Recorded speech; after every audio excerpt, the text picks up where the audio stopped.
Y yo siempre he encontrado mucha gratitud en sentirme útil de cara a los demás. Tú tienes que estar bien para darte a los demás y a veces intentas como encontrar esa satisfacción en darte a ellos, pero también tienes que darte un poquito a ti mismo, ¿no? Para iluminar a los demás tienes que cuidar tu propia luz, ¿no? Porque si no tienes luz, no tienes con qué. Bueno, la visibilidad de los problemas iba en aumento, pues ahí te das cuenta de la sociedad que nos encontramos. Y quizá, bueno, de ahí viene mi vocación. Yo aborrezco a todos aquellos psicólogos y empieza su intervención. El psicoanálisis es una basura. Yo digo, desconfía siempre de aquel que critica de esa manera. Al fin y al cabo, en el cerebro tenemos neuroplasticidad y llega un momento en el que las drogas afectan a nuestra estructura cerebral. Al fin y al cabo, la pornografía pues es una droga más. Los últimos estudios marcaban la edad de inicio de consumo de pornografía en los 8 años. Es una edad claramente en la que ni se tiene conocimiento de lo que se está consumiendo.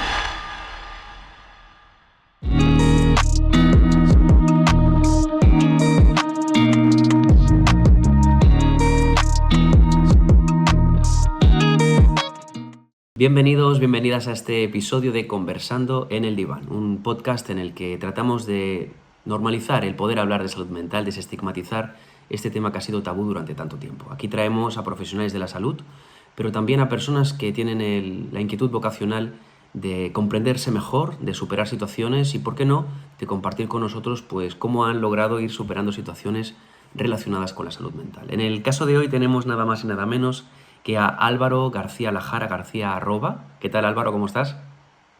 Buenas, Benjamín. Pues un placer de estar aquí contigo, de compartir este ratito entre dos compañeros profesionales y nada, saludar a nuestros oyentes, los que nos estén viendo por las plataformas y muy agradecido de poder estar aquí contigo. Estoy muy contento de que estés aquí, Álvaro. Álvaro tiene 22 años, es psicólogo, compañero de profesión, por tanto. Él está estudiando actualmente el Máster General Sanitario, que es un máster que aquí en España es prácticamente obligatorio. Y nos va a estar contando muchas cosas. Él es nacido en Toledo, pero actualmente estudia en Salamanca. Y es una persona que, a pesar de su clara juventud, está muy, muy centrado ya en un camino muy relacionado con la psicología, y lo vamos a ir conociendo a Álvaro poco a poco. De nada, un placer que estés aquí, Álvaro, compartir con la gente que nos escucha, que yo te conocí en una situación invertida, ¿no? Tú tienes una cuenta, ¿verdad? Psicosofos, Sí, que era una cuenta de divulgación. Álvaro, cuéntanos un poco. bueno, yo en tercero de carrera, por ese un poco anhelo divulgador, ¿no? Yo veía cómo se estaba poniendo muy de moda el divulgar en redes y, jope, pues cuando estás disfrutando de algo, tú también quieres compartirlo con los demás. Entonces, pues me lancé ahí en la aventura y fue un año de mucho disfrutar. Además, pues me metí ahí a aprender en cosas de grabación, en técnicas de iluminación, de hacer guiones y tal. Y me gustó mucho. El problema era la cantidad de tiempo. Que bueno, pues en un año como tercero de carrera fue un año intenso, pero lo puedes llegar a compaginar. Lo que pasa es que luego ya en cuarto se meten las prácticas, el TFG, asignaturas. Y claro, al fin y al cabo yo siempre me di cuenta que un trabajo de este tipo de divulgación requiere un equipo, requiere, pues no sé, una formación que yo por aquel entonces no tenía. Entonces, pues yo me limitaba a los conocimientos que iba teniendo de la carrera, pero yo me daba cuenta que tenía que tener una formación para también ser responsable con lo que yo divulgaba, ¿no? Ya no hay ningún filtro, como ya vemos en las redes, con la cantidad de bulos que se dan, pero yo, como buen profesional que quiero ser el día de mañana, era responsable y es algo que quiero retomar el día de mañana porque lo disfruté mucho, pero con cierta estabilidad, mayor planificación y sobre todo esa responsabilidad de la que te hablo a la hora de enseñar y divulgar a los demás. Está claro que, y por eso también me gustaba la idea de invitarte, y se notaba, Álvaro, que te lo tomabas muy en serio, ¿no? No lo hacías por hacer, y se nota que tienes el criterio de ser consciente de que lanzar algo a lo público requiere una responsabilidad, cosa que ya luego hablaremos, si quieres, un poco de cómo está el tema de redes sociales, etcétera, que en fin, es un huerto lleno de trampas, ¿no? Pero bueno, básicamente me gustaría comenzar para que la gente te conozca, Álvaro, y empecemos a entender un poco también el por qué estás aquí. ¿Qué te llevó a estudiar psicología, Álvaro? Yo creo que esta pregunta se hace fundamental, ¿no? La verdad es que sí, sobre todo para personas que luego nos acabamos dedicando a aquello en lo que estudiamos. Los inicios marcan mucho luego cómo va a ir. Pues yo la verdad es que soy de una generación que por suerte o por desgracia vivimos de pleno conocimiento lo que fue la pandemia, porque nos pilló en segundo de bachillerato a los de mi año. Entonces, claro, en una etapa de tanta incertidumbre por la EBAU, qué voy a estudiar, a qué universidad voy a ir, pues hacerlo encerrado en casa, sin ver a tus compañeros, sin ir al instituto, pues bueno, fue una etapa en la que yo no tenía nada claro qué hacer. Yo estaba en un centro, por así decir, religioso, pero vamos, un instituto como tal, donde muchos se planteaban la vocación hacia el sacerdocio. Yo pues no era mi caso, es verdad que bueno, pues, por tu entorno lo piensas y tal, pero yo no veía desarrollándome vitalmente en esa labor. Entonces, cuando empecé a decir carreras, la verdad es que lo hice principalmente porque mucha gente me lo preguntaba. Yo siempre había vivido de una forma en la que, o sea, muy tranquila en eso de los estudios, yo estudiaba lo que me gustaba, lo que me llenaba. Es decir, yo, por ejemplo, en la ESO y bachillerato, yo no escogía las asignaturas por lo que me fuera a dedicar, algo que luego la gente pues, me ha dicho, estabas loco, tal. Pero es que yo siempre he sido de los que quiero estudiar lo que me gusta aunque no, ¿sabes? Aquí es que en España, yo sé que en otros modelos de otros países no es tan rígido, pero aquí en España es muy rígido en ese sentido, de ciencias de la salud, ciencias sociales, ciencias, o sea, si eres de letras no puedes estudiar nada de ciencias, o sea, ¿por qué no? O sea, el ser humano es algo completo, es algo más complejo que reducirlo a un único ámbito. Pero bueno, yo por eso pues había estudiado historia del arte, griego, latín, siempre me apasionaron mucho las humanidades. Pero a la hora de dedicarme, pues hice ahí cierto discernimiento, hablando con gente. Y creo, ahora lo miro con retrospectiva y aparte de mi clara vocación de ayudar a los demás y de ser un servidor, marcó mucho el tener la asignatura de psicología en segundo de bachillerato. Me la dio un profesor que la verdad es que él había hecho la carrera de humanidades, pero en el ámbito del instituto, pues ya sabes que la psicología se encarga normalmente al departamento de filosofía, si no hay alguien especializado en eso. Entonces, pues me ayudó mucho a conocer el ámbito de la psicología, que simplemente lo conoce de los prejuicios que había, pues bueno, este tiene depresión, va al psicólogo, o le ha dado un brote, va al psicólogo. Pero cuando vi la historia de la psicología, yo vi que quizá eso pudiera ser para mí. También es verdad que tampoco tenía mucha presión, porque yo luego sabía que con el paso de los años y con el paso del tiempo me iba a dar cuenta de si era algo para mí o no. Me ha llamado mucho la atención esto que comentas, ¿no, Álvaro? De estudiar lo que a uno le gusta, ¿no? Yo creo que también el hecho de... Se nota que tienes un pasado académico ya desde muy pequeño, de corte humanista, ¿no? Lo que despierta también el anhelo por la curiosidad, por el espíritu crítico, ¿no? Y creo que eso te permite saber que al final es independiente, ¿no? La formación, el desarrollo personal, intelectual, el acceso al conocimiento, de cómo esa luego de ahí van a salir habilidades para poder desarrollarse profesionalmente, ¿no? Está todo tan enfocado, ¿verdad?, actualmente a lo mercantil, al intercambio de tiempo por dinero, trabajo, profesión, que se pierde mucho la educación en el sentido de paideia, ¿no?, clásica, ¿no?, de constituir todo un arco de saberes o por lo menos de inquietudes, ¿no? Que luego, lo hablaba hace poco con un compañero médico, ¿no? Es que luego eso es lo que permite también tener una red de seguridad personal cuando viene un momento difícil, el haber desarrollado esa curiosidad, ese hambre por aprender, ¿no?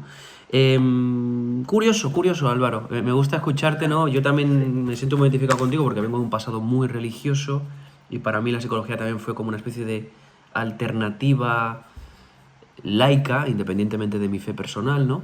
Y no sé, háblame más de esta vocación de servicio, Álvaro. ¿De dónde viene esa vocación de servicio y cómo la asocias a la psicología? Bueno, yo siempre pues he vivido en ese ambiente religioso, pues rodeado de muchos sacerdotes, de hecho mi hermano lo es. Entonces, pues yo por suerte he vivido cómo esas personas se daban a los demás. Y yo siempre he encontrado mucha gratitud en sentirme útil de cara a los demás. Es verdad que es algo que luego he tenido que ir trabajando porque pues siempre pasa que tú tienes que estar bien para darte a los demás y a veces intentas como encontrar esa satisfacción en darte a ellos, pero también tienes que darte un poquito a ti mismo, ¿no? Siempre hay una frase que, que me gusta mucho, que es decir, que dice, para iluminar a los demás tienes que cuidar tu propia luz, ¿no? Porque si no tienes luz, no tienes con qué poder iluminar, con qué poder abrir los ojos a la gente o ayudar. Entonces, bueno, es algo que siempre me ha gustado y creo que en una situación también en la que quizá yo me eduqué, en la carrera universitaria, pues en la que veía tantas personas afectadas, ¿no? Como los índices de soledad, los índices de consultas en psicología crecían, como la visibilidad de los problemas iba en aumento, pues ahí te das cuenta de la sociedad en la que nos encontramos. Y quizá, bueno, de ahí viene mi vocación de servicio. La verdad es que nunca me lo he planteado mucho, porque como es algo en lo que tú te vas metiendo, vas encontrando satisfacción y te va gustando, pues la verdad es que luego no te planteas por qué lo haces. Claro, es que además, ¿verdad, Álvaro? En tu caso es un caso muy concreto a nivel generacional, por lo que decías del 2020. Claro, es que estamos hablando de hace 5 años, ¿no? Viene toda esta pandemia brutal, inesperada, casi que una película de ciencia ficción, pero en la vida real. A ti te pilla, ¿no? Más o menos en segundo bachillerato, si he entendido bien, ¿no? Eso es. Y de pronto, claro, literalmente lo que vivimos los que nos dedicábamos a eso en ese momento, a la psicoterapia, fue un aumento masivo de la casuística. Es decir, incluso durante la fase de confinamiento, que yo, por ejemplo, que era un típico psicólogo presencialista, Álvaro, yo estaba convencido de que ya no tendría ni un paciente. Y no solamente no hubo un aumento masivo de las sesiones, eso que eran online, ¿no? La mayoría de ellas, sino que muchos profesionales de la salud mental acabamos exhaustos, porque no podíamos atender toda la demanda que entraba. No había como un proceso de embudo en donde la demanda era mayor incluso que la capacidad de sostenerlo, ¿no? Pero es que luego se mantuvo ese aumento. Coincidió también, ¿te acuerdas con lo de Simon Biles, todo el tema de la desestigmatización pública, ¿no? O sea, creo que ha sido muy positivo en ese sentido, pero sí que también creo que ha hecho que veamos el nivel de sufrimiento real que hay en masa en la sociedad actual, ¿no, Álvaro? Sí, yo creo que, pero esto, o sea, no solo pasó a nivel de sociedad, sino que le pasa a cada uno en cada etapa de su vida. Cuando tú vas en modo autómata, con tu trabajo, con tus obligaciones, tus responsabilidades, y te vas cargando de cosas para distraerte, no te das cuenta de los procesos internos que estás viviendo. Pero cuando tienes un momento para parar, a veces por voluntad o a veces por obligación o a veces porque tu cuerpo lo emite, es decir, porque a veces lo que siente la mente, pues el cuerpo lo expresa.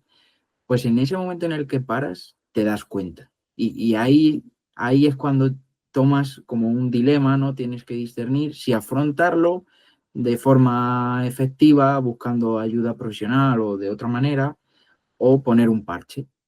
Y en ese momento en el que mucha gente paró de forma obligada, pues ahí es cuando ya sin poder muchos ejercer su trabajo de forma presencial, rodeado de los suyos, que a lo mejor no pasaba tanto tiempo como en aquel momento, te empiezas a replantear lo que es tu vida, ¿no? Las bases, lo que haces en el día a día.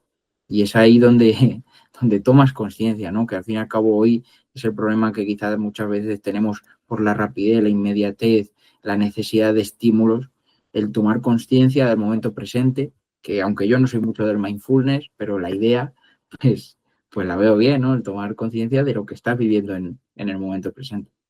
Ah, pero es muy interesante, ¿eh? Es muy interesante que menciones esto. Yo por eso te decía antes que soy bastante integrativo, porque al final es que veo que hay muchas más similitudes en culturas opuestas de las que creemos a veces, ¿no? Y justamente el otro día, en el episodio anterior a este, vino un chico que era, bueno, es un chico que nada, era empresario, era un chico que era antes jugador profesional de golf.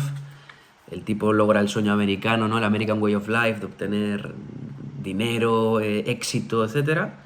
Y hay un momento en que se da cuenta de que no ha mejorado ni un ápice su percepción de felicidad. El tipo coge, lo vende todo, ¿no? Un poco como aquel libro del monje que vendió su Ferrari, ¿no? Bueno, pues literal, el tipo Sí. lo vende todo, vende la empresa, harto de todo, cambia de relación de pareja, bueno, no cambia, o sea, deja la relación de pareja, se va y se va a Asia, emprende un viaje en moto por allí y acaba metido en un convento en Tailandia haciendo vipassana, que es un retiro de mindfulness, digamos, pero masivo, ¿no? Y hay un dicho muy chulo, ¿no? Que hablaba con el compañero este que vino, ¿no? Que era que para saber realmente cuál es tu estado emocional real y por tanto lo que está pendiente, solamente necesitas 10 minutos en una habitación vacía sin ningún tipo de distracción, ¿no? Y yo creo que un poco es lo que pasó en el confinamiento. Hubo gente, ¿verdad, Álvaro? Que yo, bueno, por las sesiones que hizo online, que es que estaban en casa sin ventanas. Es que no podían salir a pasear, no había perro que pasear, ni terraza que ocupar, ¿no? Convivencias que se afloraron en la realidad cruda de la pandemia, toda la basura que había ahí acumulada sin trabajarse, como el trabajo, la inercia que tú decías antes, había ido parcheando cuestiones muy profundas, ¿no? En fin, todo esto nos lleva, Álvaro, a que tú decides que aquí puedes aportar valor, que es un valor que además te resuena, independientemente de tu configuración espiritual personal, sientes que quizás vas a encajar mejor ahí, ¿no? ¿Qué tal ha sido la experiencia en Salamanca, el emanciparte de Toledo a Salamanca? Cuéntanos un poco todo este mito que hay de la Universidad de Salamanca, eh, la mejor universidad de España, dicen algunos, ¿no? ¿Qué tal ha sido esa experiencia para ti, Álvaro? No, yo la verdad es que ya me fui de casa con 11 años, pero me fui cerca. Me fui o sea, porque yo soy de un pueblo de Toledo, entonces me fui a la ciudad. Me fui solo y ahí es donde pasé el proceso de duelo, de irte de casa, de tener que hacer las cosas tú. Es verdad que no tanto como tengo que hacer ahora, pero bueno, entonces a mí ya me pilló con 18 años como diciendo, bueno, pues venga, otra etapa más y ya está. No tuve quizá el problema que a lo mejor tuvieron gente de mi edad que sí que había estado en casa hasta aquel entonces. Entonces, bueno, yo vine a una ciudad nueva, a una etapa muy diferente, que me pilló por sorpresa, porque la verdad es que no, pues bueno, como estaba todo el tema de la pandemia, teníamos que adaptar mucho. Además, pues yo entré en un colegio mayor, en el que he estado los 4 años, toda la carrera, y al que agradezco todo, todo en un sentido académico, en un sentido humano, en un sentido de amistades, de las relaciones que ahí se han forjado. Es decir, o sea, si sé que, o sea, sé que gran parte de lo que soy hoy en día lo debo a ese colegio mayor, porque es donde me han ayudado, donde he podido pulir quizá mis ciertas imperfecciones, he aprendido a tomar la vida de otra manera.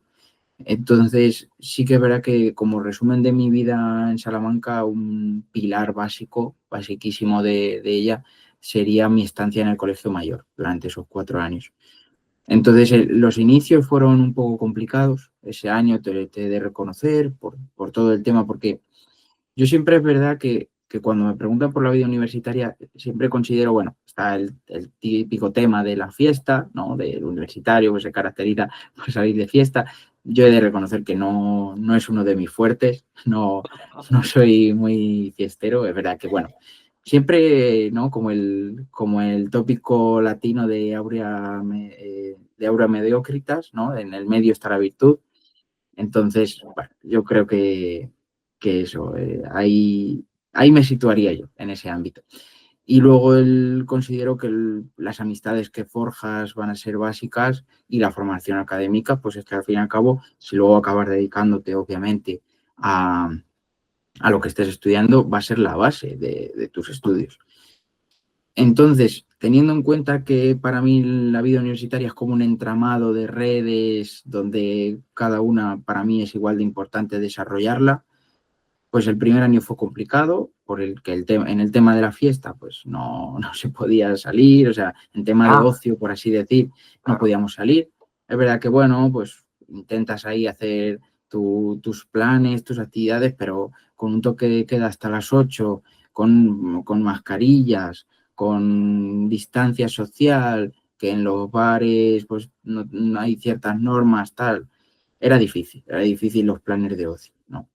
Luego también en ese sentido ayudó mucho el estar en la residencia, porque estar con 80 personas conviviendo pues te ayuda a no estar solo, a hacer actividades todo el tiempo, aunque con esas normas, pero bueno, ayudaba mucho.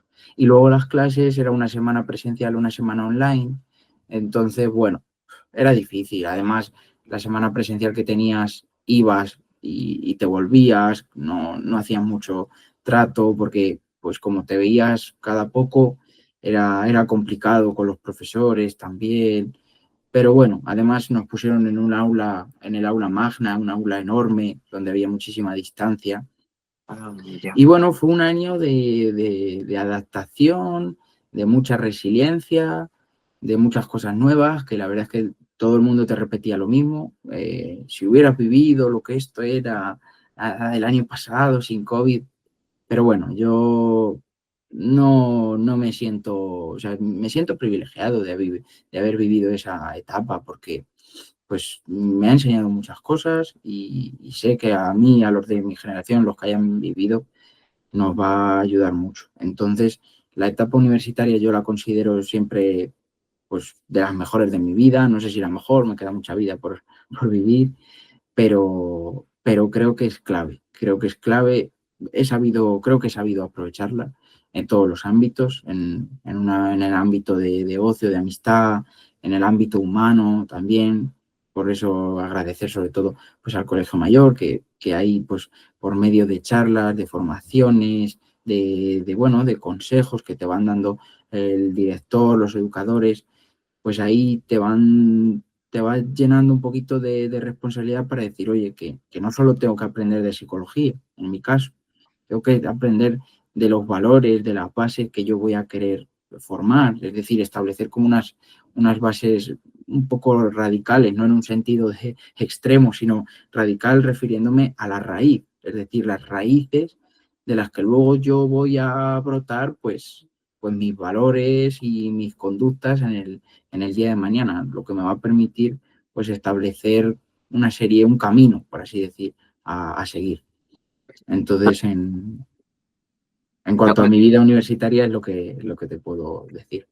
No, me gusta mucho cómo lo planteas. Yo sé que hay muchos estudiantes en la universidad que no están bien, que no disfrutan esa etapa, por muchos motivos. Quizás porque las expectativas no están bien ajustadas antes de acceder allí, ¿no? O simplemente porque a nivel madurativo la universidad requiere también una capacidad de autosuficiencia que a veces pues llega antes de tiempo, por varios motivos, ¿no? O por no elegir la carrera que uno realmente va a disfrutar y simplemente coger una porque se supone que va a tener más salida o lo que sea, ¿no? A mí lo que me gusta de cómo tú lo planteas, Álvaro, es que lo planteas como un proceso humano, como algo que forma parte de una etapa del desarrollo personal, ¿no? Personal, pero también en relación a los demás, ¿no? Hablas de este concepto de raíz, de fundamentos, ¿no? De valores fundamentales. Y hablas casi que de la experiencia holística, si me permites decir, ¿no? En el sentido de que no solamente es una cuestión de ir superando y vomitando memorísticamente exámenes, ¿no? Que es como mucha gente quizás plantea la universidad, sino que tú lo has planteado casi como una experiencia humanista clásica, ¿no? Lo que era la universidad, que era una experiencia de transformación personal, para poder salir de allí casi como quien sale, pues eso, de un viaje de transformación personal, ¿no? Eso me gusta mucho y creo que la gente que nos escucha, que esté estudiando, gente joven que esté estudiando, que está planteándose estudiar, que está planteándose si hacerlo presencial o online, si hacerlo de refilón o meterse hasta el fondo, ¿no? Creo que conocer en este podcast a un chico como tú, Álvaro, que tú has ido al 100%, con tus virtudes, tus defectos, con tus ganancias y no, pero tú has dicho, yo voy a vivir esta experiencia en su globalidad, emancipándome en el proceso, viviendo en residencia, viviendo todos digamos, fractales, ¿no? Es decir, la parte académica, la parte social, la parte de servicio a la propia universidad, entiendo también, ¿verdad, Álvaro? Eh, ¿Qué tal en ese sentido, Álvaro? ¿Hay alguna cosa que cambiarías o de qué es lo que más orgulloso te sientes tal vez de esa experiencia? Pues la verdad es que es algo que nunca me había planteado si cambiaría. Ahí te voy a responder como siempre he hecho o sea, he respondido estas preguntas en otros ámbitos. Yo nunca cambiaría nada porque creo que la vida es un proceso de errores, aciertos, más que errores, aprendizajes. Entonces, pues todo en lo que quizás me haya podido equivocar o que hoy en día no haría, pienso que me ha servido para ser el que soy hoy, que estoy feliz con la persona con la que soy. Entonces, pues todo eso creo que es un aprendizaje muy, muy efectivo que me ha servido. Además, para mí la vida universitaria yo la he visto como una escuela de la vida. Además, una escuela de la vida segura. ¿Por qué? Porque si te equivocas, no te va a penalizar en demasía. No es como cuando tienes un trabajo, tienes una familia cuyas responsabilidades son mayores. Entonces, en la vida universitaria te puedes equivocar, puedes tomar caminos a lo mejor de los cuales luego no te arrepientes y aprendes de ello de una forma segura. Entonces, es verdad que la vida de la universidad a mí me ha gustado.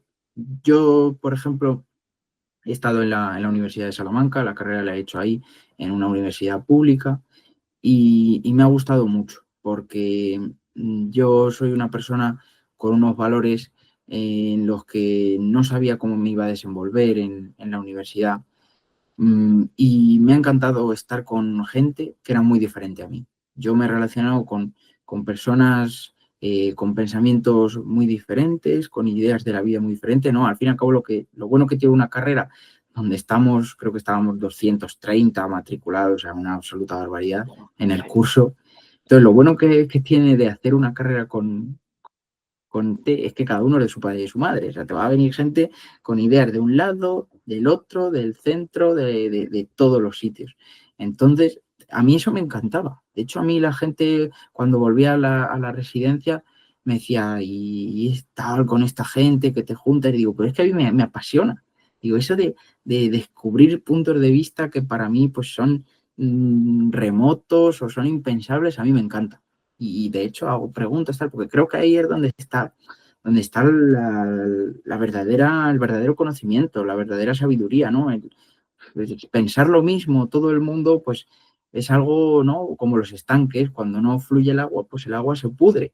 Pues a mí me parece que es igual, cuando el conocimiento no fluye, no se intercambia y es cerrado, es sectario, pues se vuelve algo, eso, podrido.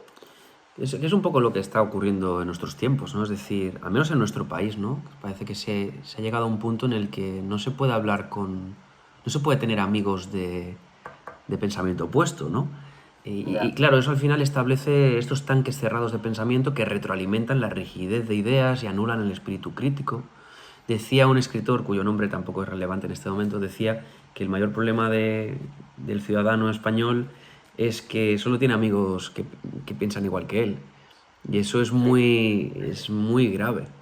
Es muy grave porque bloquea completamente la capacidad autocrítica, ¿no? Sobre todo para recordar que somos todos ignorantes, ¿no? Yo tenía un profe, Álvaro, que se hizo muy famoso en clase porque decía que la única diferencia entre un ignorante y un necio era que el ignorante solo sabía una cosa, que no sabía nada, pero el necio ni siquiera sabía eso, ¿no? Y él hablaba siempre de la importancia de ser cada día más conscientes de nuestra ignorancia para ser menos necios, ¿no? Pero eso implica esta diversidad que tú estás comentando. Una diversidad, te entiendo, desde el respeto, donde evidentemente no haya un radicalismo ideológico, censurador, en fin, ¿no?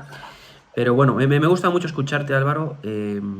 Creo que encarnas los valores del universitario que quiere vivir esa experiencia aprovechándola. Y creo que así ha sido. Sigues estudiando, por cierto, Álvaro. Tú estás ahora en el máster de Psicología General Sanitaria. Si quieres, comenta brevemente para qué es este máster o cuál es un poco la función de este máster aquí en nuestro país, para la gente que quizá no lo sepa.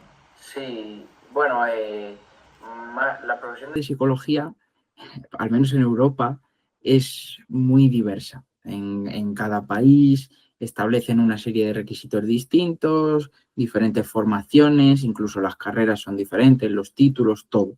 Hay mucha diferencia. Y en España ha habido un proceso ahí de legalización de diferentes ámbitos en los que se ha ido estableciendo de una manera u otra para poder ejercer como psicólogo. Y bueno, fue en 2011 en el que se estableció pues, la necesidad de tener este máster de Psicología General Sanitaria como una habilitación, por así decir, lo que antes era la antigua habilitación, para poder hacer esta profesión como sanitaria, es decir, en ámbitos sanitarios. Antes, pues, simplemente era la carrera, ¿no? Esa ay, no me sale la palabra, no grado, sino licenciatura, porque eran 5 años y demás, y luego ya cuando fue surgiendo la figura del psicólogo clínico, bueno, fue un proceso diverso aquí en España por etapas que acabó de esa manera, acabó con la figura del psicólogo clínico que requiere el PIR, la oposición, por así decir, del PIR que se junta con todos los MIR, BIR, KIR y demás, que es para psicólogo clínico que ejerce en el ámbito público dentro de los hospitales principalmente, y luego por otro lado los psicólogos sanitarios que requieren de este máster, que se le dice el habilitante, pues por eso, porque por así decir, habilita a trabajar como psicólogo. Sí, yo lo tuve que hacer también, Álvaro. Yo vengo del ámbito de la licenciatura de los 5 años y en aquella época no sé exactamente cómo está esto ahora, imagino que seguirá, había como 4 corrientes dentro de la carrera de psicología, ¿no? Social, organizaciones, clínico y educación, si no recuerdo mal. Y entonces había que sacarte una especialidad, que era eligiendo las optativas. Yo hice clínica, pero igualmente en aquella época ya salía la obligación de si no llevabas no sé cuánto tiempo trabajando, no había la convalidación. Porque hubo gente que no hizo el máster, ¿eh? Antiguo, se pedía una serie de horas, no sé si eran unas 360, una serie de horas de práctica clínica para poder pedir la habilitación. Hubo mucha triquiñuela, Álvaro? Hubo mucha triquiñuela, gente que trabajaba para no sé qué y bueno, va, te lo firmo, tal. Bueno, claro. fue todo un caldo de cultivo para mucho agravio comparativo. En el caso de los que éramos en aquella época un poco más jóvenes, nos tocó hacer el máster. Yo quería preguntarte un poco por el máster. Mi experiencia fue que fue una extensión de algo, era como un poco la redundancia de la carrera. No sé hasta qué punto realmente ofrecía herramientas para habilitar, no sé exactamente qué, ¿no? No sé cuál ha sido tu experiencia, seguro que diferente a la mía, ¿no, Álvaro? ¿Qué te está suponiendo este máster? ¿Qué es lo que valorarías más positivamente? Bueno, yo este máster como obligación, pero sobre todo como formación. Yo sabía que la carrera te formaba en psicología, pero de forma muy general, sobre todos los ámbitos, y es verdad que en cuarto, con el tema de las prácticas externas, que luego hablaremos, y las asignaturas ya optativas que vas escogiendo, vas focalizándote un poco más, vas aprendiendo un poco más, pero ni de broma, o sea, te quedas muy lejos. En cambio, el máster sanitario, desde el primer día, tuve la sensación de que una vez que yo saliera de ese máster, sí que iba a poder trabajar como psicólogo. Es cierto que con unos conocimientos básicos y que iba a necesitar seguir formándome porque, por lo menos, el problema que tiene el máster sanitario es que cada universidad lo plantea de una manera muy diferente. Eso es verdad. Yo tengo muchos amigos en universidades que dicen que que se queda muy corto, muy justito, que está muy mal dado. Sobre todo los de online es lo que más crítica recibe, que se queda muy corto, muy justo. Y en cambio yo en la universidad en la que lo estoy haciendo, aquí en Salamanca, yo sí que le estoy sacando mucho provecho. Bueno. Tenemos además a profesores espectaculares, porque es verdad que entre semana los profesores son de la propia universidad, pero los fines de semana, los viernes y sábados, que también tenemos clase, vienen profesores externos, ¿no? A darnos, profesores especialistas en su ámbito.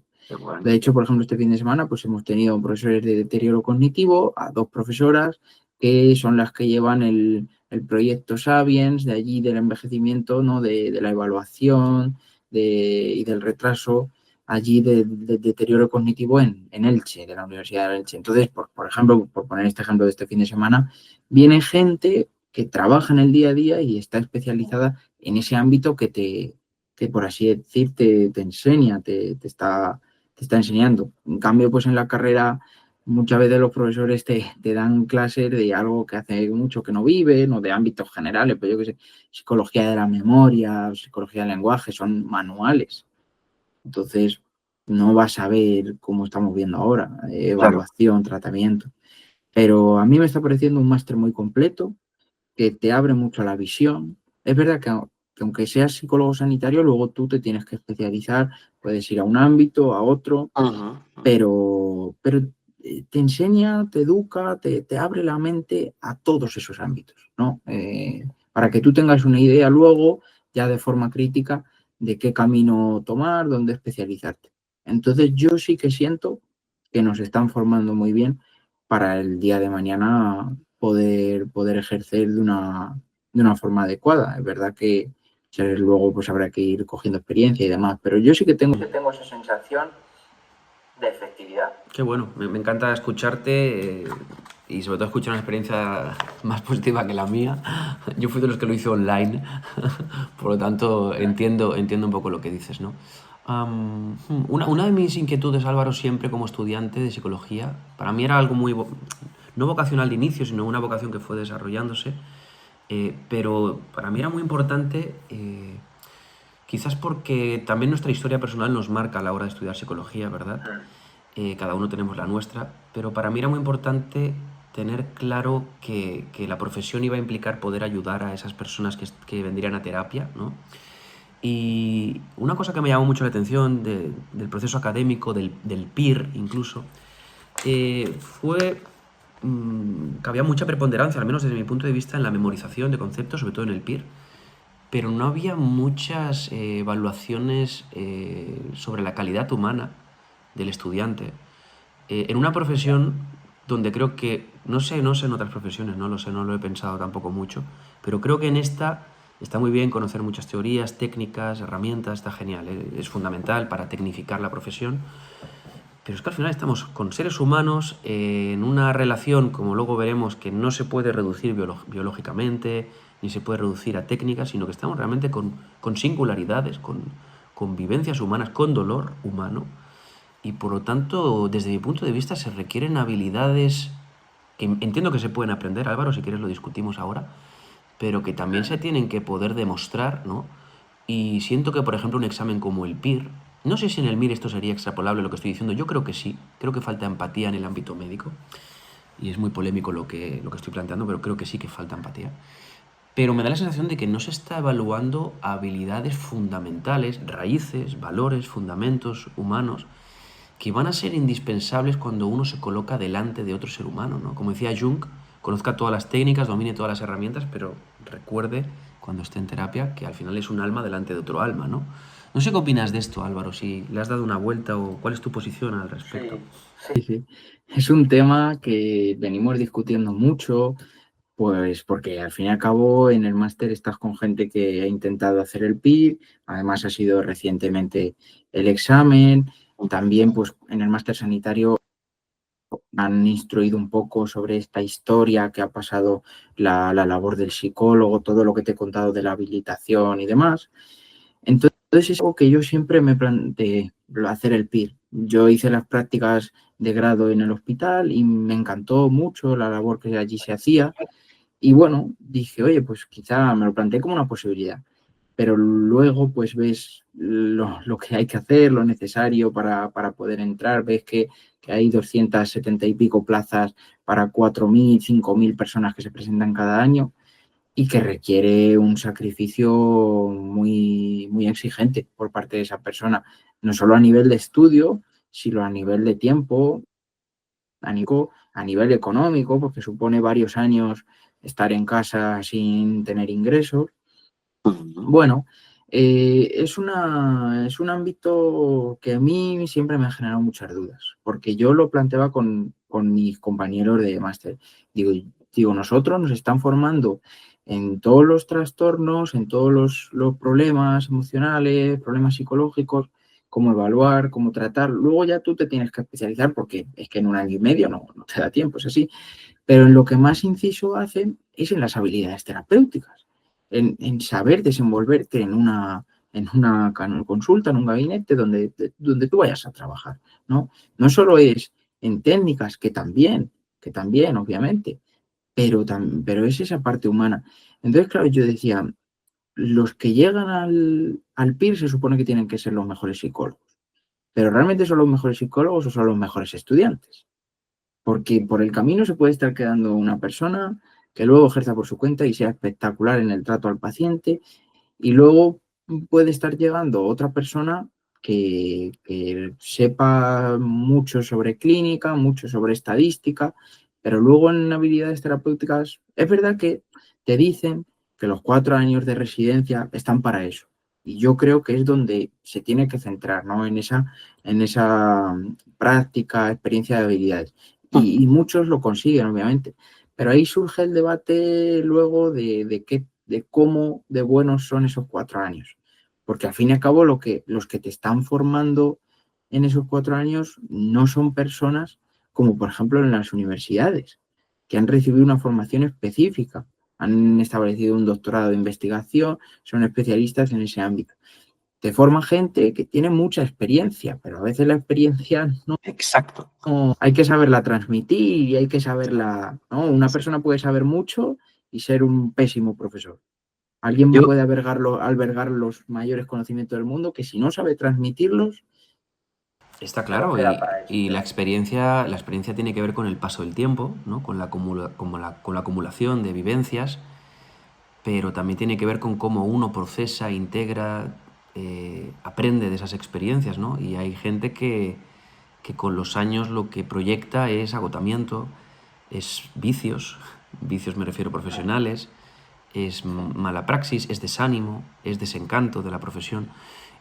Para mí está claro de que estamos dejando a un lado en el proceso evaluativo, y creo que es un proceso evaluativo muy burocrático en España, no lo sé en otros países, estamos dejando de lado una cuestión básica, es que no podemos seguir solamente teniendo en cuenta el cociente intelectual, la capacidad memorística, la acumulación de conocimiento o de conceptos, sino que hay que analizar la inteligencia emocional, hay que poder evaluar las soft skills, las habilidades transversales del profesional.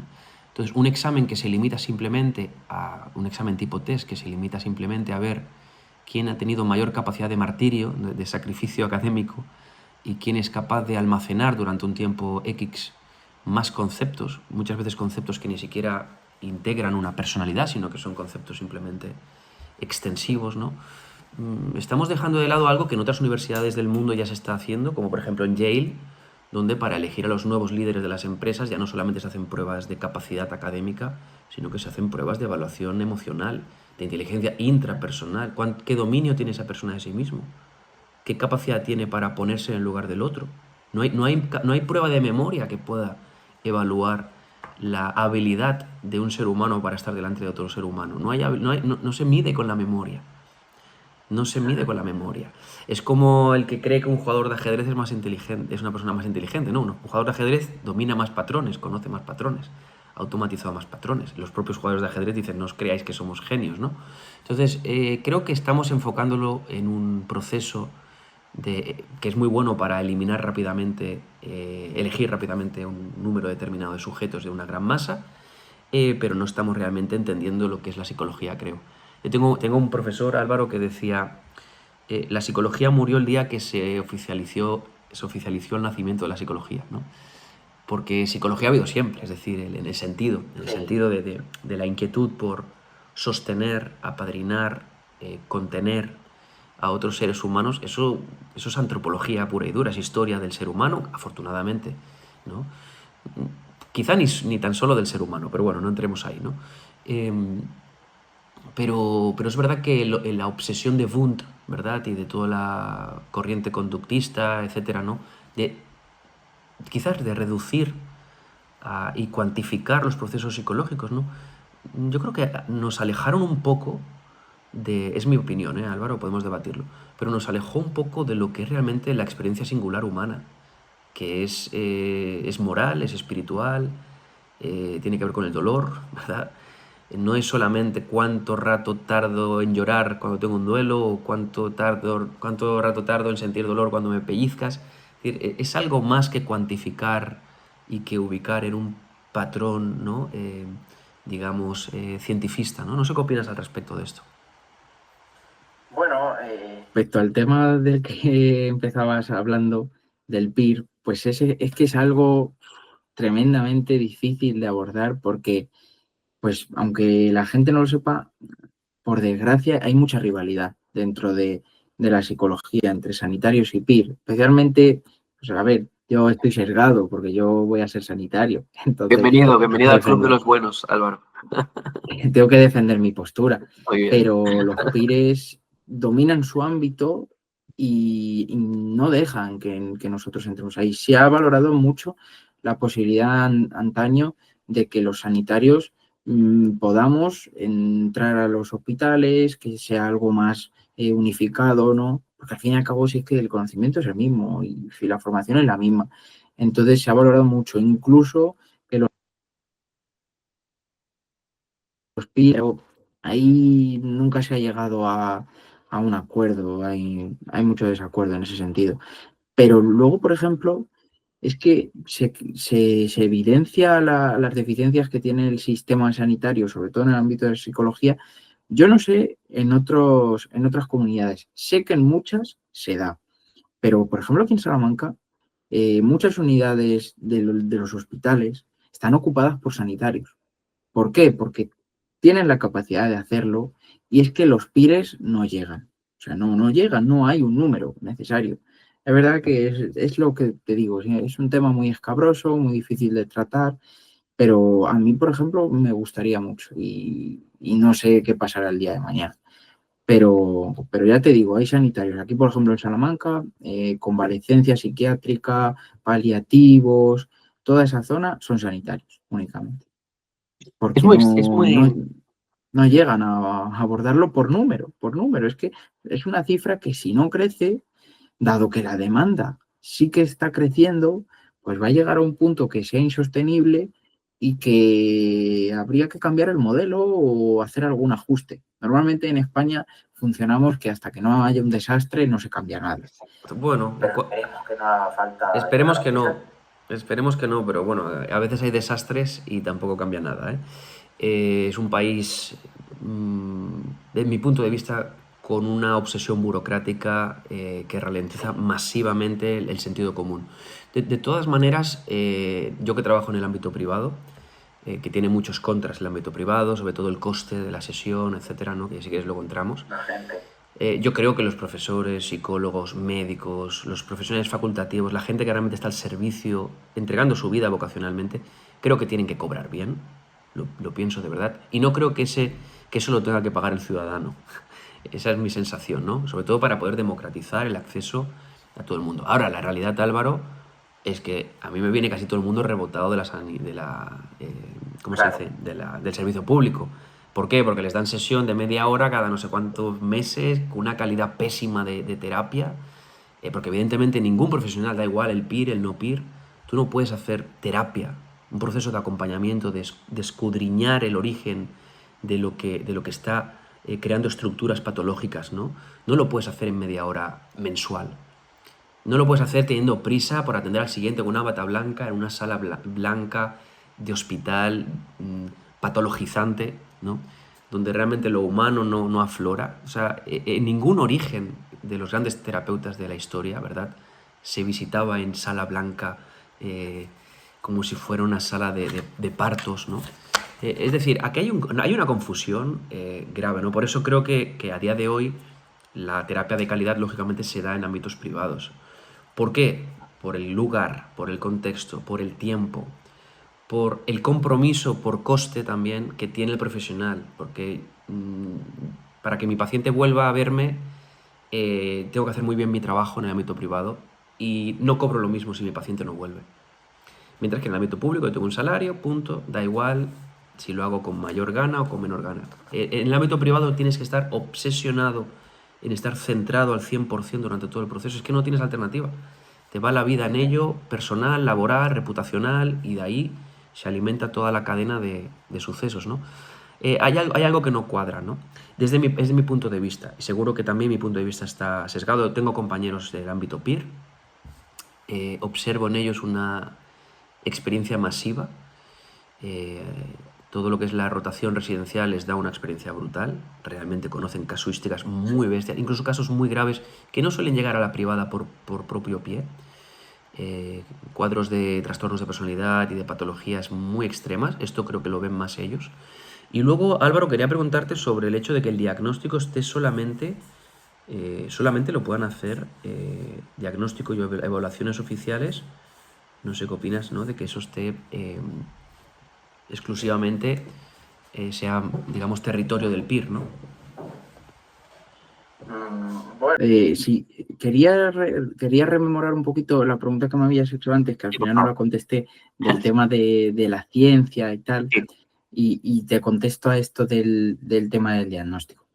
Respecto al... Yo la verdad es que soy una persona que, como tú sabes y hemos hablado muchas veces, pues la filosofía me apasiona y una de las razones que yo escogiera la psicología era por sus raíces en cuanto al humanismo, a la filosofía, ¿no? A mí pues me encanta Santo Tomás de Aquino y es uno de los pilares de los que luego surge la psicología, igual que Aristóteles, también me encanta leerlos y vamos, son dos de mi filósofo favorito, por así decir, por así establecer. Entonces, es verdad que luego cuando he ido metiéndome en el ámbito de la psicología me he dado cuenta de la importancia de la ciencia, ¿no? Como una disciplina que se basa en el servicio de los demás, debemos ser responsables con lo que ofrecemos a los demás, más aún cuando aquello que hacemos y ofrecemos puede causar la iatrogenia, que es lo que significa el daño, puede causar daño a los demás. Entonces, requiere de cierta evidencia, a ser posible sólida, acerca de lo que nosotros ponemos en práctica. Porque si afectara a nosotros mismos, pues bueno, cada uno, pero estamos haciéndolo hacia los demás. Más aún si trabajamos en el ámbito privado, recibimos unos honorarios que le dan un derecho como cliente a esa persona. Entonces, yo creo mucho en la necesidad de esa evidencia científica. Es cierto que lograr el equilibrio es complicado, porque muchas veces cuando te vas hacia la ciencia caes en el cientificismo y dices, que me pasa un poquito. Vamos a volver a nuestras raíces, vamos a volver a aquello que nos hizo ser psicología, porque como tú bien decías, la psicología ha existido siempre.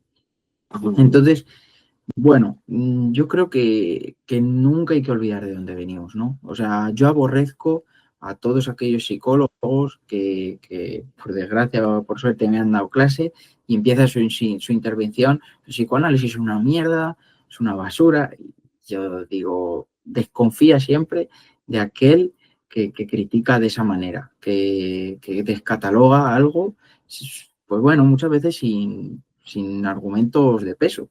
Porque yo, por ejemplo, pues yo no soy un amante del psicoanálisis, pero lo he tenido en la carrera y pues me ha encantado conocerlo, estudiarlo para saber, es un poco, yo siempre hago la analogía del psicoanálisis con los primeros pensadores, ¿no? Con tales de Emilio Anaximandres, todos estos, que planteaban preguntas que ahora serían ridículas con los conocimientos que tenemos, pero que en aquel entonces fueron importantísimos y establecieron una base de la que hoy nosotros proviene nuestro pensamiento.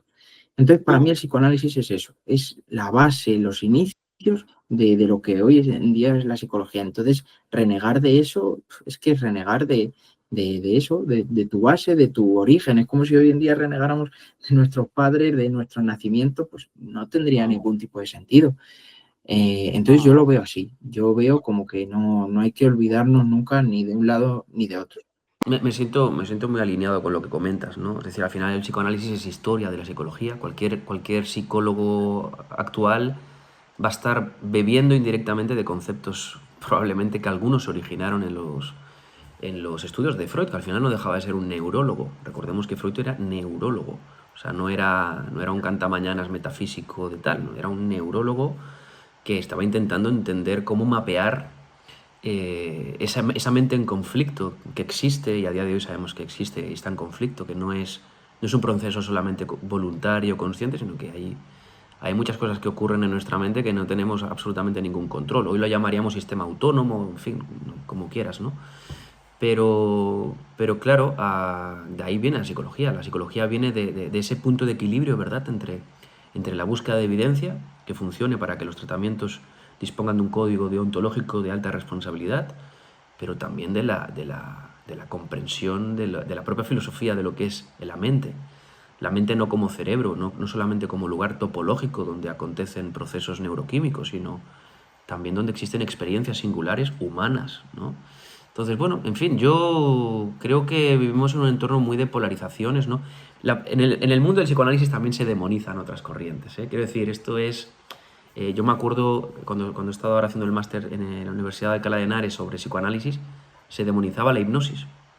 Entonces era muy interesante escuchar a alguien que no sabe de hipnosis clínica hablar desde la perspectiva rígida de un psicoanalista que cree que la hipnosis concluye con Freud, que Freud, por cierto, fue un hipnoterapeuta fracasado. Pero es que la hipnosis siguió buscando evidencia científica en el futuro, ¿no? Entonces, creo que es muy peligroso aprender de alguien que odia una corriente. Es decir, si tú quieres aprender de una corriente necesitas abrirte, ¿verdad? Hay un estudio, ¿verdad? Que no sé si tú lo viste en el máster sanitario, que se llama el estudio del pájaro dodo. ¿Te suena? Sí, sí, sí. Es que es Sí, brutal. claro. Es brutal, es decir, algo así, ¿no? Tú me lo explicarás mejor, Álvaro, ¿no? Pero dice algo así como que se observó que lo que marcaba la diferencia en el resultado terapéutico no era tanto el tipo de corriente utilizada o el tipo de paradigma utilizado para atender al paciente, sino otro tipo de habilidades transversales como la calidad del rapport, del vínculo, el nivel de escucha, la calidad de la alianza, ¿no? ¿Te acuerdas de esto, no, Álvaro? Sí, a ver, es que el problema que hay con el estudio del pájaro dodo es que ahora, pues yo, por ejemplo, como lo he estudiado, es que se ha desestimado por falta de validez científica, ¿no? Vale. Pero es que volvemos a lo mismo. Mucho debate en cuanto, porque esto yo lo estudié para comprender el peso de la alianza terapéutica. Vamos. Entonces, el estudio del pájaro dodo creo que por medio de contexto, técnica terapéutica, alianza y persona, pues establecía como una serie de porcentajes. Creo que la técnica era un 15, el contexto un 30, la persona otro 15 y la alianza un 40. Creo que eran así los porcentajes, no los recuerdo exactamente. Entonces, bueno, pero luego, por ejemplo, pues los últimos metaanálisis están surgiendo, establecen el porcentaje de la importancia de la alianza terapéutica en un 5, un 7%. Bueno, No me cuadra, ya, no me ya lo cuadra sé, para pero nada, para ya nada, para nada. con la práctica clínica no cuadra, No, es cierto. no cuadra. Pero bueno, es el debate de siempre, ¿no? La alianza o técnica. Bueno, ¿Por qué no alianza y técnica, no? Es decir, sí, alianza y técnica, pero el debate es como qué es más importante. No, normalmente la gente que tira por un poquito más o sea, una falta de evidencia científica, ¿no? Todo ese ámbito a lo mejor del psicoanálisis y demás, de las dinámicas, pues abogan un poco por la alianza y el ámbito cientificista por la técnica. Bueno, y es que es lo que tú dices. es polémico, es polémico. Pero igualmente, fíjate que, por ejemplo, dentro del psicoanálisis hay una corriente muy, muy notoria que es la terapia aséptica, donde la figura del psicoanalista es una figura neutral que no, vamos, no se moja lo más mínimo en crear vínculo, mantiene una distancia súper rígida ante el interlocutor, ¿no? Tenemos aquí en el podcast de Conversando en el Diván, si te apetece verlo a la audiencia, tenemos un podcast con Arturo y con Sol Galeana, que son dos mega cracks del psicoanálisis. Ellos, por ejemplo, trabajan más desde un psicoanálisis relacional, pero uno de los puntos claves del psicoanálisis post-Freud es la figura del psicoanalista como una especie de espejo aséptico que está centrado en la técnica del proceso. Quiero decir, no es precisamente de un corte muy humanista en el sentido de Viktor Frankl, con su logoterapia o estos estilos más de vínculo, ¿no? Sea como fuera, tengo mucha curiosidad, Álvaro, por preguntarte qué tal fueron tus prácticas de grado, ¿no? Bueno, las prácticas, la verdad es que yo estoy muy agradecido. O sea, aprendí muchísimo. Yo estuve en la unidad de patología dual. La patología dual, para quien no lo conozca, pues es cuando hay una comorbilidad entre un trastorno psiquiátrico, no de tipo psicológico, y una adicción, ya sea comportamental, como la pornografía, el juego problemático, ¿no? La ludopatía, o a una sustancia. Normalmente suelen ser más de sustancias, aunque actualmente con el apogeo de las adicciones comportamentales, especialmente la pornografía, las redes sociales, los videojuegos, pues ya hay algunas unidades en España que están integrando no solo las adicciones a sustancias, sino también las comportamentales. Entonces, bueno, yo estaba en patología dual, que allí lo que hacían era un periodo de desintoxicación, porque, bueno, cada sistema sanitario en cada comunidad es diferente, por grados, ¿no? Según entran, salen los pacientes, pero bueno, el nuestro era como un grado intermedio. Los pacientes ya habían estado antes en el sistema sanitario, es decir, no llegaban por primera vez allí, y llevaban el periodo de desintoxicación y hacíamos también, nosotros los evaluábamos, hacíamos una evaluación psicológica, terapias de grupo y demás, y luego se veía, junto con el trabajador social, se veía qué podíamos tomar qué decisión se podía tomar junto con el paciente para, pues eso, que su vida cambiara, que hubiera un cambio. Muchos iban a comunidades terapéuticas, que es un sitio donde pues se alejan del contexto de la droga y, por así decir, pues conviven en comunidad mientras van haciendo cambios en su vida. Un poquito como sería lo de Alcohólicos Anónimos, pero de forma interna, ¿no? Viven en esas comunidades terapéuticas. Si no, hacen de día o volver a su casa con algún tipo de cambio. Era tomar decisiones, pero con el paciente, porque antiguamente se tomaban decisiones por el paciente y es Bueno, que es esencial. O sea, la igual. minimización que se hacía antes de las personas, se les llamaba drogadictas, bueno, personas con drogadicción, era horrible porque, pues eso, quitaba toda posibilidad de ejercer su propio derecho de tomar sus decisiones en la vida. Entonces nosotros hacíamos eso. Y yo pues veía casos, como te decías, una casuística que muy probablemente si yo trabajo en el ámbito privado no la voy a ver.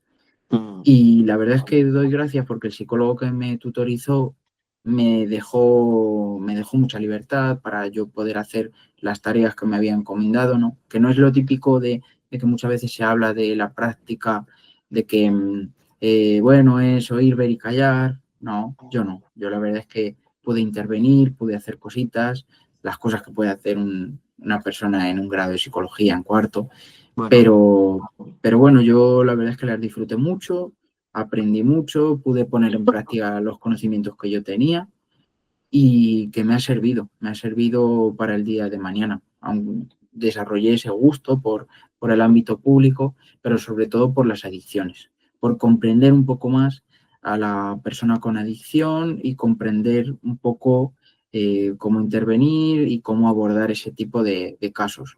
No solo de una forma puramente psicológica, sino también de una forma contextual, porque es que ante una persona con un problema de adicción, pues es que lo contextual es clave, es clave. súper interesante, Álvaro, este tema. Yo me gustaría preguntarte sobre este tema de las adicciones. Sobre todo, me gustaría que Mm. habláramos de las adicciones conductuales, que creo que son muy de nuestra época, ¿cierto? Se habla Mm. mucho de la dopamina, se habla mucho del enganche en redes, ¿no? El tiempo de uso en redes, del consumo de pornografía. Concretamente tú, Álvaro, has hecho un trabajo de final de grado donde hablas de, si no recuerdo mal, de la calidad y satisfacción en las parejas que consumen pornografía, es decir, de cómo influye el consumo de pornografía en las Mm. dinámicas de pareja, ¿no? Cuéntanos un poco qué conclusiones llegaste en este trabajo.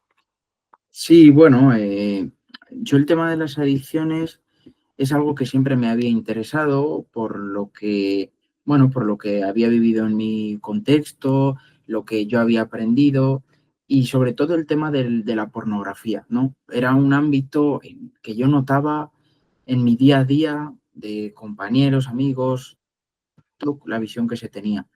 Y yo era algo que es que sabía el efecto que podía causar en la población, por así decir. Y es algo del que siempre me tenía como el interés de formarme. Y cuando llegó el momento de hacer el TFG, yo lo tenía claro. Yo elegí el tutor en base a ese tema, pero yo le dije al tutor, mira, no, porque pues, la mayoría de gente espera que el tutor le plantee el tema, le vaya dando directrices. Yo le dije, yo solo quiero que me aceptes el tema. Digo, es este. Bueno, el tema de la pornografía, voy a ver cómo lo enfoco, porque pues luego lo puedes enfocar en consumo individual, en adolescencia. Y yo es verdad que lo enfoqué en un tema un poquito difícil, pero era el que a mí me interesaba, que era cómo afectaba el consumo de pornografía en las relaciones de pareja. Estamos en un contexto social, ya no solo de adicciones, en el que pues, la tasa de divorcios cada vez es mayor, en el que los matrimonios cada vez son menos, ¿no? Hay como una crisis ahí de establecimientos de pareja en la gente. Y yo quería cómo el consumo de pornografía podía afectar en ellos. Y bueno, los efectos, lo más característico que pude encontrar fue las diferencias entre los hombres y mujeres, un claro efecto mayor sobre los hombres, como derivaba, pues eso, en un aislamiento, en una menor satisfacción de las relaciones de pareja, en una menor frecuencia también, en problemas sobre todo de carácter biológico, ¿no? Como puede ser la disfunción eréctil o la anorgasmia, ¿no? Problemas de ese tipo más biológico o sexual, que también eso venía un poco influenciado por la visión que la otra persona había desarrollado de la relación sexual, las expectativas, ¿no? Yo he oído casos, por todo lo que he investigado e informado, casos de gente que pues incluso no podía llegar a la erección por culpa pues ese de visionado de pornografía que había realizado. Entonces, pues lo que es el sexo ordinario, digamos, se le quedaba corto. Ya, o sea, llegas a un momento en el que el cerebro, o sea, al fin y al cabo en el cerebro tenemos neuroplasticidad y llega un momento en el que las drogas afectan a nuestra estructura cerebral. Entonces, muchas veces cambia esa visión y necesitamos una serie de estímulos, que es, vamos, propio proceso de tolerancia, necesitamos una serie de estímulos que causen el mismo efecto. Claro, una serie de escalada. Entonces, pues, llegaba a esa serie de problemas. Al fin y al cabo, la pornografía pues es una droga más, es una pandemia más que estamos viviendo, ¿no? Como cada vez bajan las tasas de edad con la que se comienza. Los últimos estudios marcaban la edad de inicio de consumo de pornografía en los 8 años, pues una edad claramente en la que ni se tiene educación sexual, ni se tiene conocimiento de lo que se está consumiendo. Se ve como una forma de ocio. Pero bueno, creo que nos hemos dado cuenta del problema que hay. Ahora hay que ir tomando las decisiones correctas en ese ámbito. En España, pues se creó una comisión de expertos en la que conozco a algunos de los que están ahí dentro. Han emitido un informe con una serie de recomendaciones, pero creo que hay que comentar. O sea, no podemos dejar la pornografía a la prevención selectiva que hagamos los psicólogos. Debe haber una prevención universal, que es donde de verdad se evitan los problemas. Nosotros ya, pues claro, podemos evitarlos con una intervención, una evaluación, pues, con nuestras herramientas, pero ahí la persona ya llega dañada. Si conseguimos una divulgación, un conocimiento, una prevención universal muy previa, conseguimos reducir todo esto. Me parece un tema súper complicado, Álvaro. Súper complicado porque creo que hay muchas subvariables ahí complejas, ¿no? O sea, la primera tiene que ver con el principio de placer, ¿no? Es decir, vivimos en una sociedad donde la falta de espiritualidad o la falta de propósito o la falta de valores, como decíamos antes, es sustituida por el acceso a placer y recompensas, ¿no? Es decir, es el parchear rápidamente cualquier tipo de dolor o inquietud o proceso que requiera responsabilidad y esfuerzo, ¿no? Y evidentemente es difícil alcanzar un placer más rápido que el que se alcanza sexualmente y el que se alcanza sexualmente con estímulos absolutamente más cercanos al ideal, a ideales o a fantasías que el que puede ofrecer la propia vida real, ¿no? Claro, como tú decías esto, se accede muy rápidamente en plena juventud, ¿verdad? Por lo tanto, en una etapa en la que se tendría que constituir por experiencia y aprendizaje qué es la sexualidad, se aprende por modelos teatralizados, ¿no? Que buscan el clic, ¿no? Y por lo tanto van a buscar rasgos muy extremos, ¿verdad? Tanto a nivel estético, personas ultra maquilladas o que utilizan sustancias para poder tener erecciones o condiciones físicas de alto rendimiento, y luego esto va a generar que cada vez necesites estímulos visuales mayores en una red como es Internet, donde el acceso a contenido visual es infinito, además de acceso gratuito, ¿verdad? Claro, y esto al final crea expectativas y crea una necesidad de recompensa, ¿no? Yo no tengo acceso a tanta información como tú, Álvaro, pero sí que tengo entendido de que se han observado también deterioro en el funcionamiento del sistema de recompensa y se ha observado deterioro en la masa gris, es decir, en el nivel de materia gris del cerebro del consumidor, ¿no? En el ámbito de la dinámica de pareja, tú dirías entonces, Álvaro, después de ver estos metaanálisis, que efectivamente no mejora a largo plazo la relación. Puede mejorar a lo mejor el divertimento puntual, pero no mejora a largo plazo el vínculo de las dinámicas de pareja. Claro, yo lo que he visto es que la pornografía, claro, yo he evaluado principalmente el consumo individual. Es Ok. decir, también hemos hablado previamente del vínculo colaborativo, que es como el visionado conjunto de, claro, los dos a la vez viendo pornografía como una técnica, pues pues eso, una técnica más de relaciones sexuales.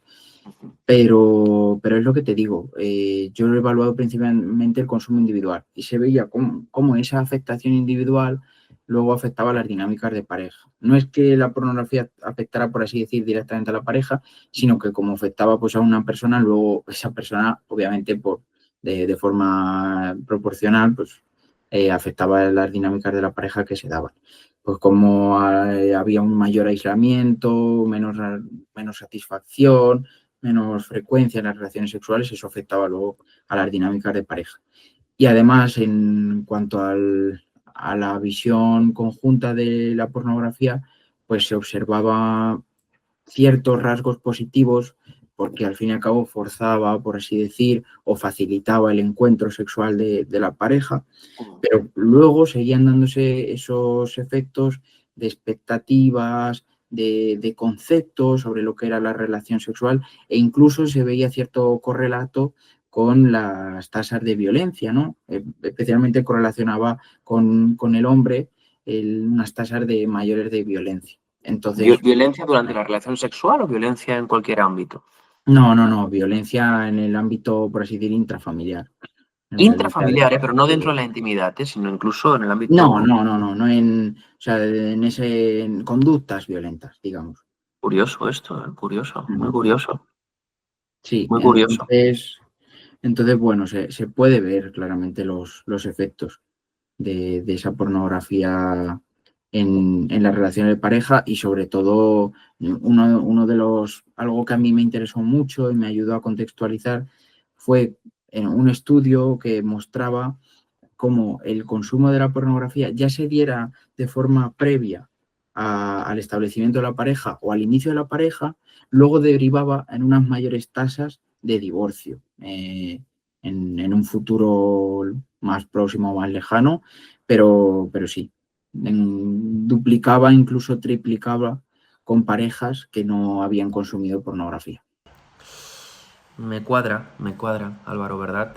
Al final no deja de ser una especie de proceso para legitimar la infidelidad visual, ¿no? Es decir, estás accediendo a un catálogo infinito bueno, de personas, ¿no? Con las que al final estás compitiendo con tu pareja, es decir, estéticamente, visualmente, en términos de conducta sexual o de intensidad sexual, todas esas expectativas que esas figuras fantásticas cumplen, pero que tu pareja no puede cumplir, ¿no? Y creo que además esto imagino que nos debe alejar también de una manera de vivir la sexualidad como un proceso íntimo, en el sentido romántico. No sé si romántico es una palabra que se pueda entender ahora en 2025, ¿no? Con el sentido de afectivo quizás, ¿no? Esa sensación de estar en conexión total con la otra persona. Creo que esto se desdibuja por un retrato del sexo casi acrobático, ¿no? Que busca el máximo placer por la máxima crudeza de la experiencia, no tanto por la calidad del vínculo o de la fusión, ¿no? No sé si alguien me va a entender lo que estoy diciendo, ¿no? Creo que me faltan palabras para explicarlo, ¿no? Pero... Un concepto muy abstracto, sí. Sí, pero entiendes lo que quiero decir, ¿no, Álvaro? Es decir, Sí. creo que es todo muy acrobático lo que vende la pornografía, ¿no? Y busca la intensidad del impacto visual, auditivo, estético, ¿no? Pero no podemos acceder a través de un vídeo a la calidad realmente de la experiencia singular de placer, incluso de placer más afecto, ¿no? Porque el placer por separado no es lo mismo que el placer con afecto. Son experiencias radicalmente distintas, ¿no? Una de mis terapeutas, cuando tenía 21 años, me explicaba que no recuerdo muy bien el contexto, era en el ámbito de la terapia, yo era paciente. Decía algo así como que cuando la sexualidad es con la persona adecuada, con un nivel de madurez ya simétrico, es algo así como volar, es algo así como tocar el cielo, ¿no? Entonces me llamó mucho la atención esto, ¿no? Lo decía una mujer ya entrada en años, madura, muy serena, una muy buena terapeuta, ¿no? Y me acuerdo que decía esto, cuando es con la persona adecuada, con la intensidad ya equiparada, es otra cosa. Es una experiencia casi mística, ¿no? En fin. Álvaro, yo quería decirte algo, porque llevamos ya 1 hora y cuarto. Yo contigo podría estar hablando aquí 200 horas, Álvaro. Ya me he dado cuenta. Hay mucha chicha. Yo quiero invitarte a Barcelona a que podamos tener esta sesión presencial, hacer una segunda edición de esta entrevista. Incluso podemos entrar directamente, si quieres, en adicciones o en algún tema más concreto. Nos ha quedado pendiente... Nos ha quedado pendiente... Claro. Nos ha quedado pendiente también hablar de un tema que tengo por aquí anotado.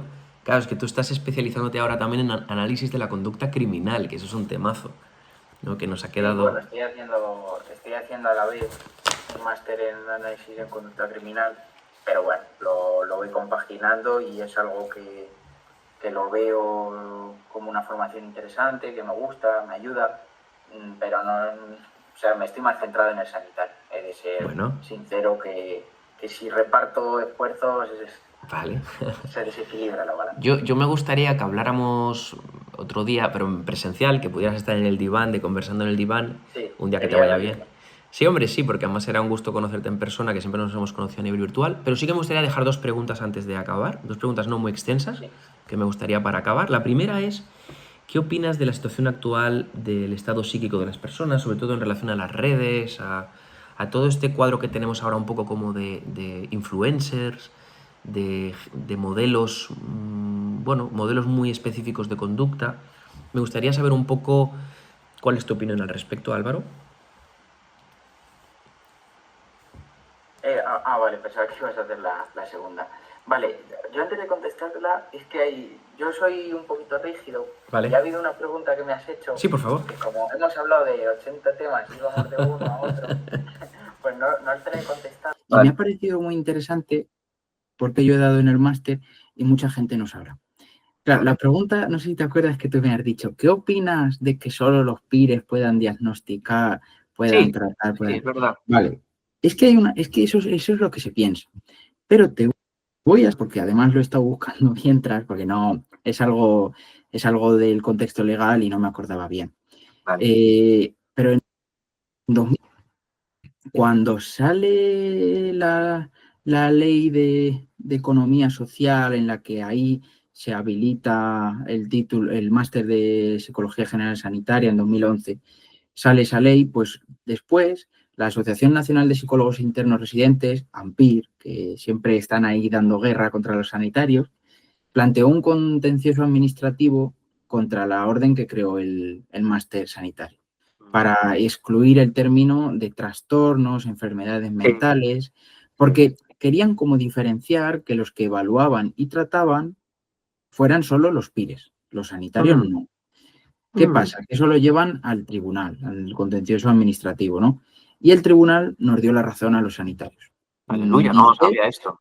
Sí, en la segunda, en el apartado segundo, dice que los psicólogos especialistas en psicología clínica no son los únicos que están habilitados profesionalmente para realizar diagnósticos, evaluaciones y tratamientos de la salud de las personas afectadas por trastornos, cuyo examen corresponde al psicólogo y no a otras ramas de la salud, como pueden ser los médicos especialistas en psiquiatría. Entonces, si hoy en día tú, Benjamín, o yo diagnosticamos, evaluamos o tratamos, tenemos un documento legal que acredita que podemos hacerlo. Aleluya, me ha dado una alegría, Álvaro. Me ha dado una alegría. Es más o menos, pero es algo legal del Tribunal Contencioso Administrativo, que creo que no soy abogado ni tengo carrera en Derecho, pero creo que justo después del Tribunal Supremo es el mayor grado de nuestra vía administrativa en España. Entonces, bueno. Tenemos ahí un documento legal que si nos dan guerra a los PIRES, podemos Qué pereza sacarlo. por eso, todo esto. Qué pereza. Es una pereza porque nos dedicamos a lo mismo, ayudar a las personas y sí. Y bueno, eso ya queda aclarado porque es que es algo que me pareció muy interesante. Mira, de hecho tú lo has conocido, pero mucha gente que seguramente nos esté viendo pues no lo sabría. Y luego me preguntaba sobre la situación actual, sobre los modelos de conducta, ¿no? De los influencers y todo eso. Sí, señor. Me gustaría saber tu opinión al respecto. Bueno, a mí siempre el tema de las redes me ha dado mucha pereza. Y algo de lo que no, o sea, siempre lo que me ha chirriado de, por ejemplo, lanzarme a divulgar un poco, o sea, yo sé que no voy a llegar a ser famoso, pero el estar expuesto, analizado constantemente y en algo tan, no sé cómo decirlo, pero tan reducido, tan reduccionista como es shorts, reels de 1 minuto, de 2 post con unos párrafos de texto, pues nunca me ha gustado. Creo que en el día de hoy, pues la situación actual es verdad que no es tan, yo pienso que no es tan mala como nos pueden haber pintado a partir de la pandemia. Es cierto lo que hemos hablado, que ha crecido la demanda, pero yo creo que la sociedad ha sido en estos últimos años así, solo que pues antes quizá no se evidenciaba. De hecho, yo he estado leyendo investigación, buscando por mi cuenta, y no se ha visto un aumento significativo de la presencia de trastornos psiquiátricos en la población. Es decir, lo que quizá haya aumentado, pues es que es lo de siempre, es la sensación, ¿no? Que los medios de comunicación, tú que tienes la carrera de periodismo, pues ahí nos puedes instruir un poco más, pero los medios de comunicación siempre son los que crean el ámbito más, o sea, Sí. la sensación de una presencia mayoritaria, ¿no? Ujú. Entonces, pues es verdad que a partir de la pandemia como que se ha dado más visibilidad y parece que es una realidad más grande de lo que realmente luego es. También puede ser lo que decías, ¿no? De que el hecho de que quizás se ha desestigmatizado un poco la temática ha hecho que Claro, aquella vieja idea de ir al psicólogo es de locos. ¿Cómo voy a ir yo al psicólogo si yo no estoy loco, ¿no?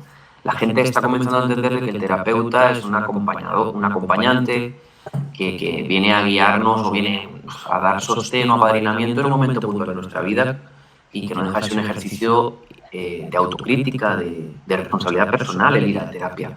Pero que quizás aquella idea ahí antigua que había en nuestro país de que la terapia era solamente para cuando estabas tururú, también esto entiendo que cuando ha habido figuras famosas que han hablado en público de que van a su terapeuta, etcétera, pues también ha permitido que la gente pueda decir, sí, voy a mi psicólogo.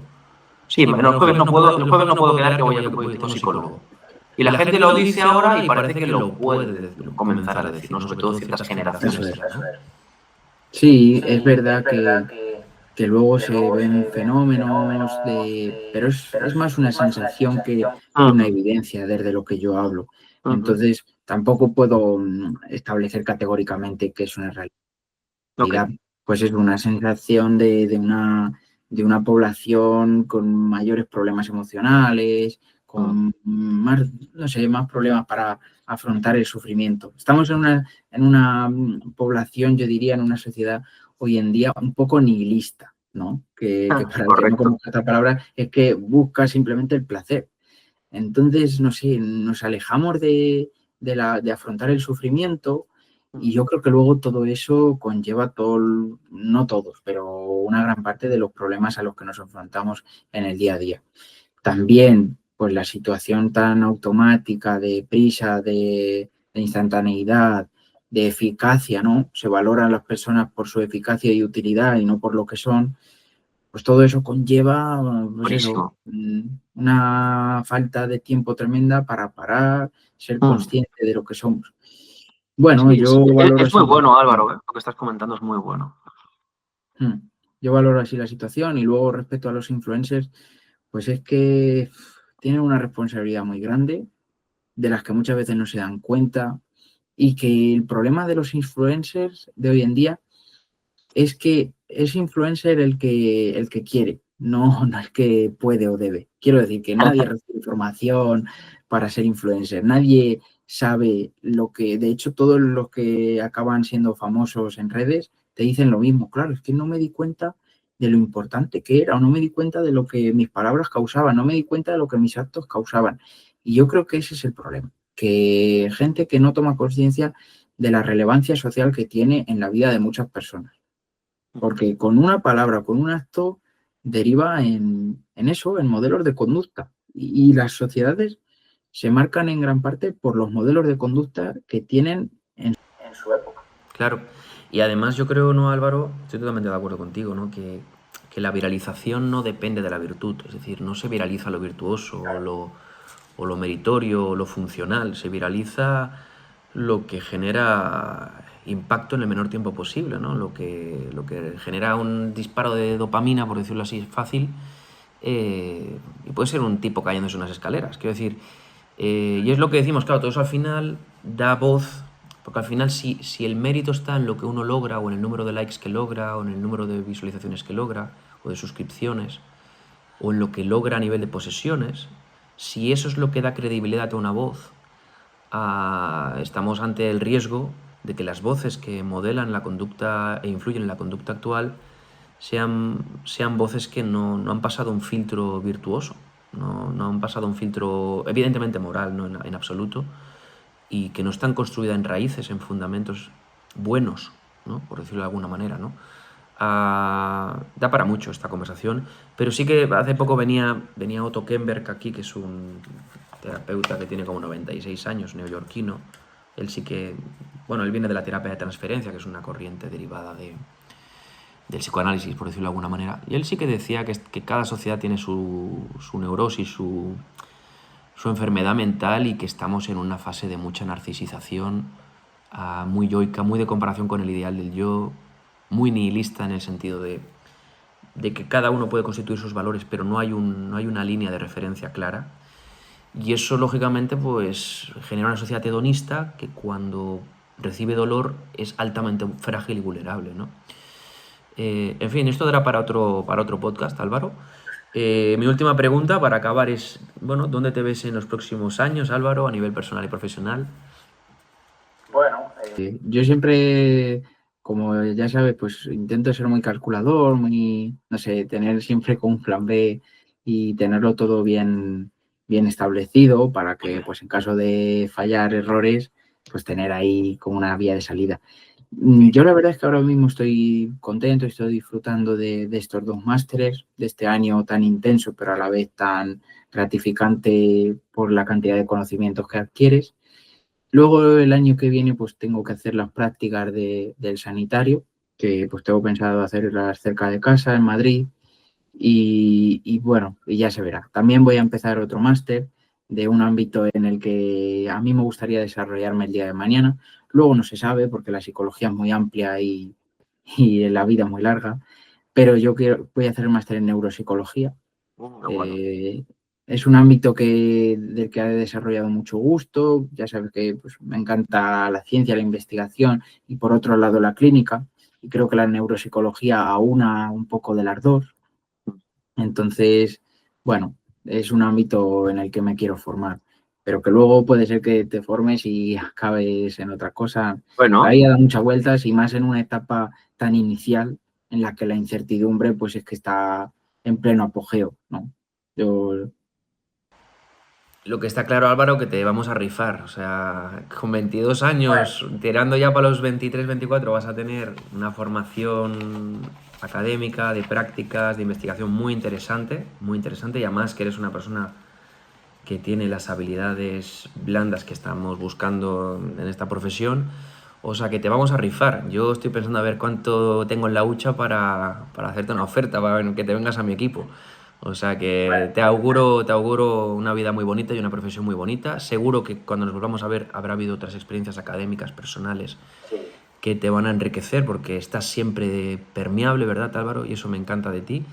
Y nada, desearte una feliz semana, que te vaya súper bien todo. Muchísimas gracias por haber venido aquí a Conversando en el Diván y ha sido un placer. Te espero pronto en Barcelona, Álvaro. Pues sí. Es que te agradezco mucho esta iniciativa, te he ido siguiendo y es muy buena y he visto algunos vídeos y la verdad es que me encanta y ya sabes que pues esa labor es muy importante en el día de hoy y para mí pues es un honor todos los calificativos positivos que me haces y el estar aquí y poder hablar, no sé, es un honor y me da mucha gratitud poder estar aquí, así que te deseo lo mejor y bueno, estamos en contacto, que yo creo que es lo positivo de todo esto y ojalá ir a Barcelona, que la verdad es que cuando me lo propusiste me hubiera gustado, pero es un poco complicado con todas las clases, el desplazamiento es difícil. Bueno, si no, cuando acabes el curso, que ya haya un periodo más vacacional, seguro que encontramos un hueco, hombre. Vale. O me paso yo por Salamanca, que yo tengo familia cerca. No te preocupes, me llevo dos cámaras y lo grabamos allí. Bueno, Álvaro, un abrazo fuerte. Gracias por todo. Igualmente, don Javier, un abrazo y gracias a todos los oyentes. Nos vemos en el próximo episodio de Conversando en el Diván con muchas sorpresas. Un saludo.